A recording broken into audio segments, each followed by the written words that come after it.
Hello friends, এরপরে আমরা চলে এলাম ইছাপুরের দ্বিতীয় প্যান্ডেল দেখতে, হরিসভা। এবছর তাদের ভাবনা প্রবাহিনী। ছোটোবেলা থেকে এইখানে দারুণ দারুণ থিম আমরা দেখে অভ্যস্ত। এবছর তাদের ভাবনা প্রবাহিনী। ঢুকতেই দেখলাম সুন্দর লাইটিং এবং অসংখ্য মানুষের ভিড়, সকলেই ছবি তুলছে।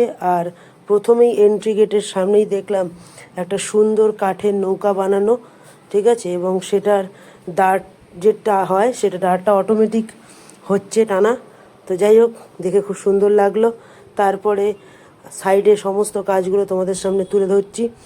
মানে এখানে যেটা বোঝাতে চেয়েছে প্রবাহিনী বলতে, নৌকায় যাদের জীবন অতিবাহিত করে থাকে, মাছ ধরা, পণ্য সরবরাহ, এরকম টাইপের ভাবনা। যাই হোক, সামনাসামনি দেখলে আরও সৌন্দর্য লাগবে।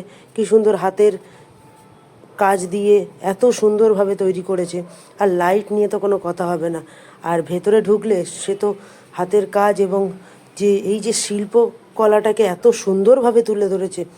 সত্যি হরিসভাকে যে বানিয়েছে সেই শিল্পীকে অসংখ্য ধন্যবাদ বা একরাশ ভালোবাসা। তারপরেই আমরা দেখতে পাবো মায়ের রূপ। ওফ, কি সুন্দর! পিছনে দেখো চাঁদ, চাঁদের সামনে মায়ের রূপ। বাহ, খুব সুন্দর।